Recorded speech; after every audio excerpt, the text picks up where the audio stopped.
YouTube channel ST helping.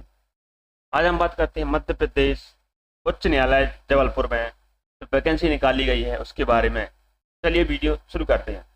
Madhya Pradesh उच्च न्यायालय की मुख्य पीठ जबलपुर, खंडपीठ इंदौर एवं खंडपीठ ग्वालियर में चतुर्थ श्रेणी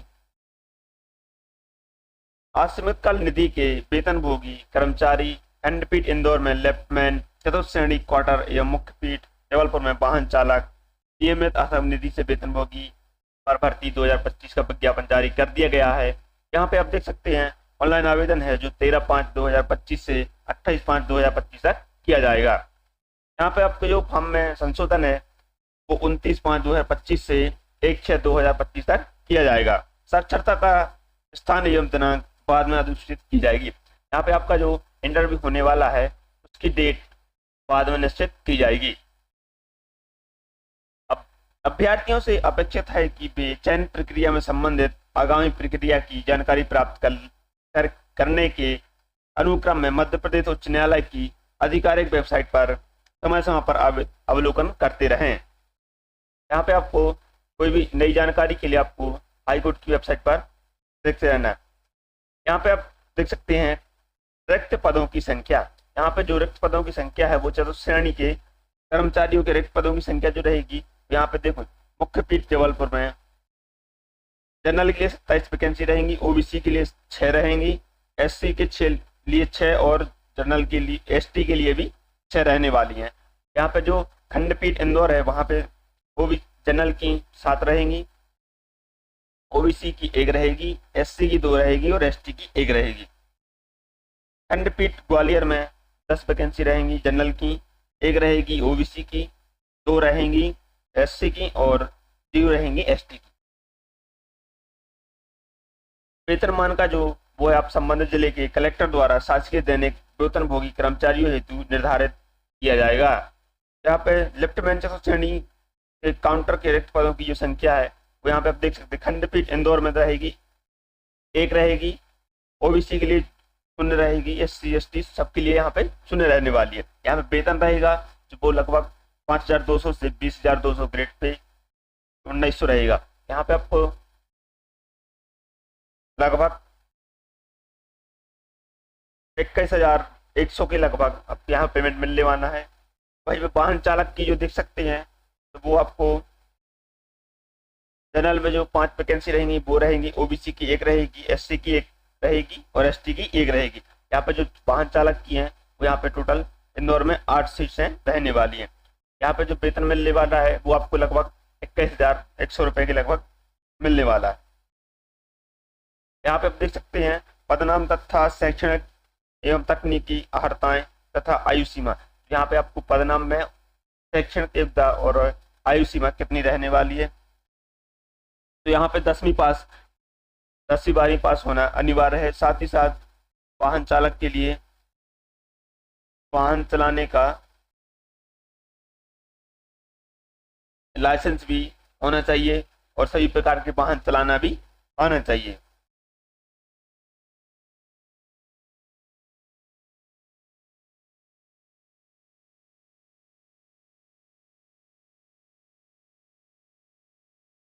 यहाँ पे आप देख सकते हैं अभ्यर्थी को लेफ्टमैन एवं वाहन चालक के पद हेतु अपना अनुभव प्रमाणित करने के लिए नियुक्त साक्षर पदाधिकारी द्वारा जारी प्रमाण पत्र प्रस्तुत करना होगा। अनुभव की अवधि कम से कम 2 वर्ष की होना चाहिए। यहाँ पे आपको यदि आप वाहन चालक हैं या लेफ्टमैन हैं तो यहाँ पे आपको कार्य करने का 2 साल का अनुभव एक्सपीरियंस होना अनिवार्य है। फायरमैन लाइसेंस प्राप्त करने हेतु आवश्यक न्यूनतम शैक्षणिक तकनीकी योग्यता लेफ्टमैन के पद की पात्रता का आकलन करने के लिए अयोग्य या गठन नहीं करेगा। जो फायरमैन वाले हैं वो लाइसेंस की इसकी पात्रता नहीं देते हैं। यहाँ पे युक्त मैकेनिक की विशेषता प्राप्त करने के लिए आवश्यक न्यूनतम शैक्षणिक तकनीकी योग्यता वाहन चालक के पद हेतु योग्यता का गठन नहीं करेगी। ठीक है, ये अभ्यर्थी जो चॉइस कोटा के अंतर्गत को टर्मिनस आधार पर मध्य प्रदेश उच्च न्यायालय में पदस्थ माननीय न्यायाधिपति के अधीन काम कर रहे हैं उन्हें इस कोटे का लाभ लेने के लिए संबंधित माननीय न्यायाधीश द्वारा जारी अपना सेवा प्रमाण पत्र प्रस्तुत करना होगा। यदि कोई भी सरकारी कार्यालय न्यायाधीश की गाड़ी चला रहा है तो उसको भी इसका प्रमाण पत्र देना होगा। सभी श्रेणी के अभ्यर्थियों को अधिकतम आयु में 3 वर्ष की छूट दी जाएगी। यहाँ पे जो आपको 3 वर्ष की छूट मिल जाएगी। अभ्यर्थी को ऑनलाइन आवेदन पत्र में स्वयं की शैक्षणिक तकनीकी योग्यता प्रमाण पत्र अनुसूची के अनुसार जानकारी दर्ज करना अनिवार्य है। कोई विसंगति स्वीकार नहीं की जाएगी। यहाँ पे आपको जो मार्कशीट में जानकारी दी गई है, नाम, डेट ऑफ बर्थ, पिताजी का नाम, माता का नाम, बाकी सभी जानकारी आपको मार्कशीट के अनुसार ही बनना है। यदि आप इसमें कुछ भी गलत होता है तो आपकी कोई यहाँ से फॉर्म रिजेक्ट भी हो सकता है। उपरोक्त दर्शित न्यूनतम अर्थात ऑनलाइन आवेदन करने की अंतिम तिथि तक पूर्ण होना चाहिए। और यहाँ पे आपकी जो संपूर्ण जानकारी है वो अंतिम तिथि तक पूर्ण होनी आवश्यक है।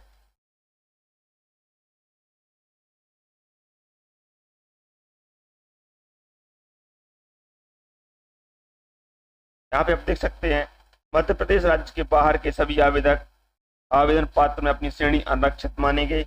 केवल मध्य प्रदेश के मूल निवासी पात्र के तदनुसार अपनी श्रेणी का अंकित कर सकते हैं। यहाँ पे आप मध्य प्रदेश से बाहर से यदि आप आवेदन करते हैं तो आपको यहाँ पे जनरल से ही फॉर्म भरा जाएगा।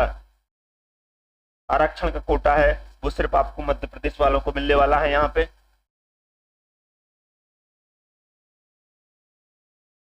नियम 2017 के अनुसार चयन एवं अभ्यर्थियों के संबंध में आहर्ताएं निम्नानुसार होंगी। यहाँ पे कोई भी अभ्यर्थी नियुक्ति के लिए तब तक पात्र नहीं होगा जब तक वह किसी भारत का नागरिक ना हो। यहाँ पे आप जब तक इस नौकरी के पात्र नहीं होते कि आप भारत के नागरिक नहीं हो। कोई भी अभ्यर्थी जिसके पास एक से अधिक जीवित पति पत्नी नियुक्ति के लिए पात्र नहीं होंगे। यदि आपके पास एक से अधिक पति या पत्नी है, मतलब आपकी 2 शादी हुई है या एक ही है, तो आप इसके पात्र नहीं होंगे। कोई भी अभ्यर्थी सेवा में नियुक्ति हेतु पात्र नहीं होगा जिसकी 26 जनवरी 2001 या उसके पश्चात दो से अधिक संतान होंगी। यहाँ पे आप देख सकते हैं 26 जनवरी 2001 से यदि आपके पास 1 से 2 से अधिक संतान होती हैं तो आप इसके पात्र नहीं होते हैं। कोई व्यक्ति नियुक्ति के लिए तब तक पात्र नहीं होगा जब तक कि उसके जिला चिकित्सालय बोर्ड द्वारा पद पर नियुक्त किए गए शारीरिक रूप से स्वस्थ होना प्रमाण नहीं। और यहाँ पे आपको आपका मेडिकल सर्टिफिकेट भी लगने वाला है, तो आपको यहाँ पे मेडिकल सर्टिफिकेट बनवा जरूर लेना है। अभ्यर्थी द्वारा स्वयं की अभ्यर्थी हेतु समर्थन प्राप्त करने के कोई भी प्रयास उसे चयन के लिए अयोग्य कर देता है। कोई भी अभ्यर्थी नियुक्ति के लिए पात्र नहीं होता यदि वह व्यक्तियों के किसी ऐसे समूह का सदस्य है या रहा हो जिसके केंद्रीय अथवा राज्य सरकार द्वारा जैसी भी स्थिति अवैध घोषित किया गया हो और पद के लिए विज्ञापन की प्रकाशित होने की दिनांक तक सदस्य रहा हो। यदि आपको कोई भी आपराधिक मामले दर्ज हैं तो उसमें आप इसके पात्र नहीं होंगे।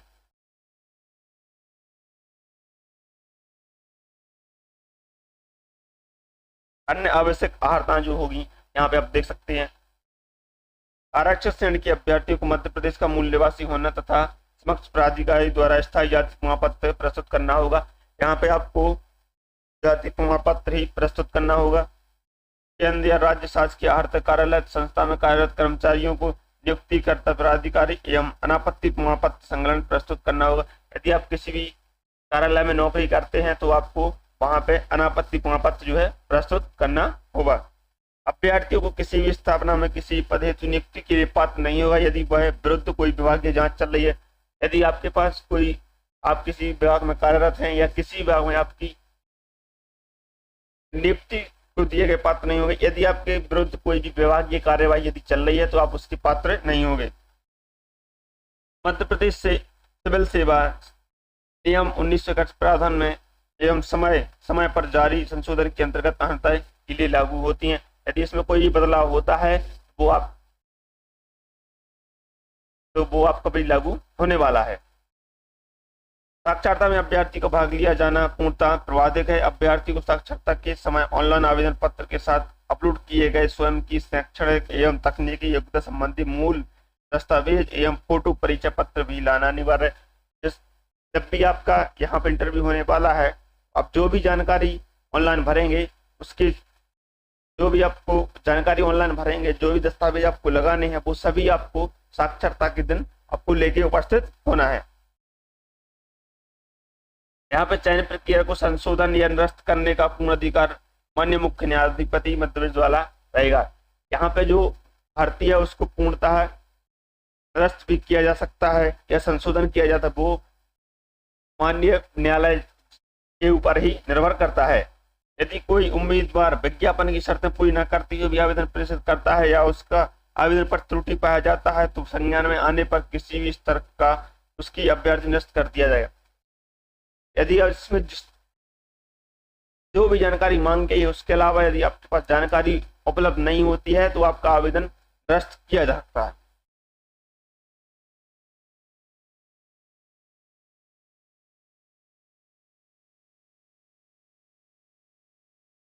यहाँ पे जो आवेदन शुल्क की बात कर लेते हैं, तो आपको फीस जो लगने वाली है वो यहाँ पे जनरल वालों के लिए 200 रुपये लगेंगे और अनारक्षित वर्ग एवं दिव्यांग अभ्यर्थियों केवल मध्य प्रदेश राज्य के मूल निवासियों के लिए हेतु 100 रुपये लगने वाले हैं।